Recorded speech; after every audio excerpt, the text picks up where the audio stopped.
How are you doing? I'm doing excellent. I was Excellent. actually there last night at the cast and crew little thing, at the hotel. What was it like actually to see everybody again? Because I would imagine it's been a little while. It's been a little while, a couple of months. So we finished season 6 in May. So it's not been a long time. But obviously, these so-called Fab Five, every time we see each other, we're like, oh, it's like we're seeing our family. We are a family. We bonded so well from day one that no matter what, I think 10 years from now, 20 years from now, just like friends, every time we see each other, we're ever so happy to have the opportunity and the chance to see each other again. Yeah.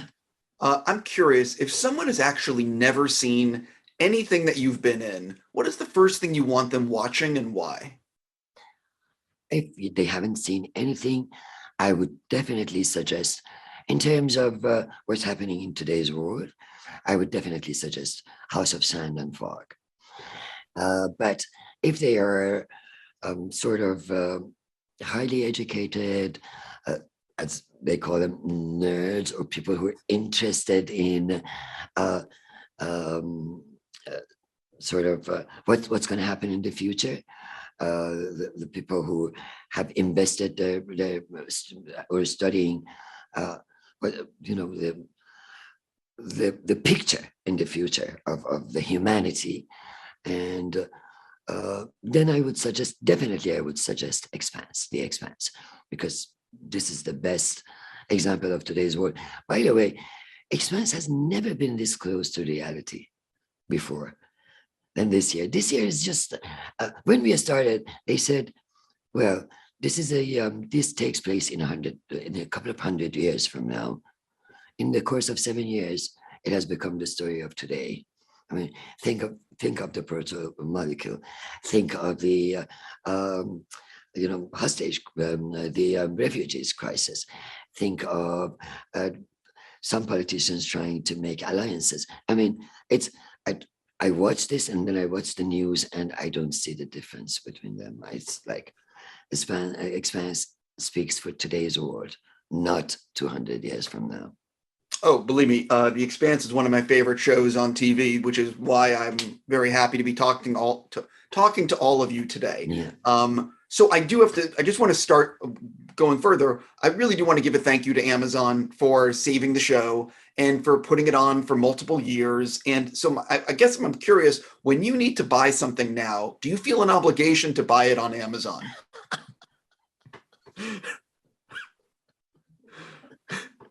Yes.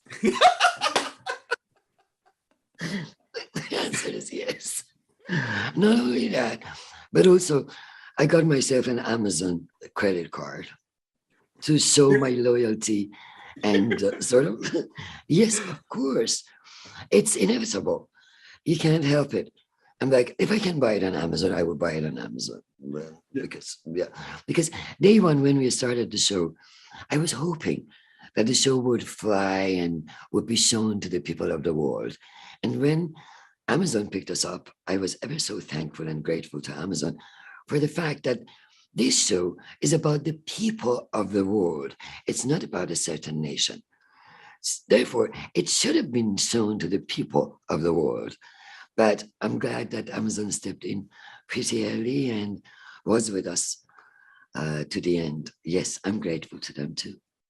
Yeah, I am too. I actually think I'm willing to bet that Jeff Bezos watches the show just because of his interest in space. I'm willing to wager he was instrumental in Yeah, in why it's still on the air. yeah, You know, absolutely. so I don't want to ask anything generic, but I've seen the final season. I know I can't spoil anything. What are you actually allowed to tease about what's coming in the final 6 episodes? Well, it's the final is what I love about the final is that uh, decisions are more thoroughly thought of rather than being rushed into. Everybody is trying to be more careful and approaches are different this year. Even Avasarala is looking for a diplomatic way to solve problems rather than rushing into a decision or going to war. It started in season 5 when she resigned and decided to leave the table, and when everybody was willing to go to another war. As of then, she's been sort of being more careful, more towards diplomacy than fighting with one another, forming alliances. And Yeah, I love that. I wish well, it could happen in real world. Well, I was going to say it has to be like great as an actor to play someone who's gone from this side of the spectrum all the way over here, who's learned over these years to, you know, the repercussions, if you will, of the act. Anyway, it must be really great for you. It was amazing. And let's do not forget that I was aging at the same time that Avasarala was aging. So I went through the same thing. You're not that old yet, and not my age to be to fully fathom that what happens when you age, when you grow older. Your point of view changes. It becomes more sort of on the side of I'm trying to understand what is happening rather than I do understand what's happening and I have a solution for it. No, it's not like that anymore. One of the things, you obviously have some great stuff with Bobby this season, and the relationship between the two characters is I really love it, and fans do as well. Can you sort of talk about the relationship with Bobby this season and how it's changed or grown? What I love about Avasarala's relationship with Bobby this season is the fact that they have sorted out their issues, the issues that they had with one another from the very beginning. Obviously, they both come from different societies, different upbringing, different everything. But Avasarala, the reason Avasarala likes Bobby so much is because she sees a bit of herself in Avasarala when Avasarala was that age. That's why she loved to recruit her, and she did her best to bring Bobby to her side. And for Bobby, it was always the issue of trust. Should I trust this woman? She's being famous for being manipulative, or well, I'm glad that finally we could sort that out. Because the trust issue is very important when people want to help one another or back each other up. We need to trust one another. I'm curious for you, after spending this many years playing the character and making the series, what was it actually like? How did you get the last script for episode 6? Did you guys read it together as a group, or was it a table read? What was it like actually reading that? Because it's the culmination of everything. Well, it's interesting. Great question. I didn't read it. Year 1, Stephen suggested, Stephen Strait, that if we're not doing anything, because we were all alone, living alone in Toronto, home away from home, he said, if you guys are not doing on Sundays, why don't we get together and read through the next episode? And we all said, that's a great idea. 6 years of that, we kept doing that, which I'm going to miss a lot. And season 1, when the last episode came, I said, I'm not going to read it. I'm going to read it with the kids on Sunday. And on Sunday, you could hear each other going, yes. We could see, we were all emotional, but I read it with them, and immediately I fell in love with it. I thought, wow, they have done, because we were all worried about the very last episode. And we were hoping that it would be, larger than life, above everything else that we'd done before. And they, once again, our brilliant writers proved to us that, yes, it is. The end is just incredible. And we all sat there usually after readings, we will all go home or go have something to eat. But we all sat there, and there was for a while, there was silence in the room, and we were all thinking, trying to take it in that this is the last one. Yeah, you also have some good stuff in the last episode. So, there's, I can't talk about it, but I'm just going to I'm gonna say you have some good stuff. What was it actually like for you? Now, there's one thing about reading that script, but what was it like actually, like what was your last day of filming like? And did you possibly borrow anything extra from set that day, knowing it was your last day? Not that day, but a month before, I took a candelabra, small one, from the set. And I told everyone, I said, I'm not taking this. I'm not stealing it. I'm taking it. But John Hansen, our amazing costume designer, was kind enough to give me a few of my costumes, which I love and adore. And I would love to share two of them with the museums. Whoever asks for it first will get it. Yeah, your costumes on the show are really, I'm going to use the term fantastic. You're absolutely right. Fantastic. She did an amazing job. Oh, 100%. Who do you think, there's always people behind the scenes that don't get enough credit on the making of a show like this. Who do you think is like an unsung hero that someone needs to be, you know what I mean? Like someone that you want to sort of single out and say they deserve some credit? Honestly, is the curators of the show, Mark Ferguson and Hawk Ostby. They started it.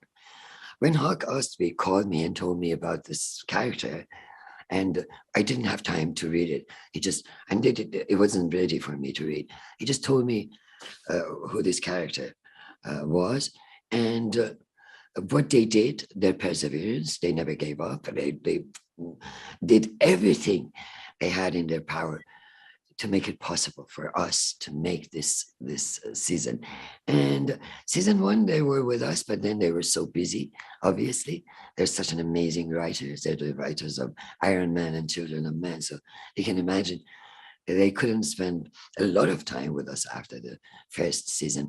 But I think those are the ones that we haven't seen enough in our later sort of seasons, which I would love to thank and tell them that how grateful I am to them for having me on this show. Oh, and I'm grateful for them also for making it. What do you actually think you're going to miss the most about playing this character? The writers. I wish I had those writers who would write for me in my daily, life. Honestly, sometimes people, say something or, with families, UK, Tehran, Iran, whatever. I'm on the phone. They say something and I'm bewildered. I'm looking for an answer and I cannot come up with an answer. And I'm thinking, where are you guys? I wish you could write for me and I wish I could come up with an answer easily. Like Avasarala does every time. But I guess, yeah, that I would miss the writers and their writings. Yeah. Before I run out of time, the reviews on Arcane have been like huge. Everyone has just been raving about it. Can you sort of talk about what drew you to doing some work on that and what you know what I mean? I know exactly what you mean. I had no idea that, again, Arcane was going to end up like this. It was a game when I joined, and I love doing games for the fact that I don't have to put on a makeup or, change my clothes. I go in with a ponytail, no makeup, and I act. The thing that I love to do ever since I was 5 years old. I get into that room and I get to act like Sherlock or Watanabe, the Admiral and this, and I really enjoy this. So it was a game. But then I was told that I'm going to talk to two audiences. One is the audience that would watch it as an animation. The other one, the players or the guardians that are playing the game. And I was so happy. But when I watched it, I loved it. It reminded me of when this genre called hyperrealism started in paintings and pop sort of art. It's very, very realistic. It's really like hyperrealism sort of take on this animation, which I loved. And yeah, it's incredible how great it's doing. 100%. I got to stop there. I'm just going to say, seriously, I really loved your work in this role. Thank you for giving me your time. Thank you so much. Thank you.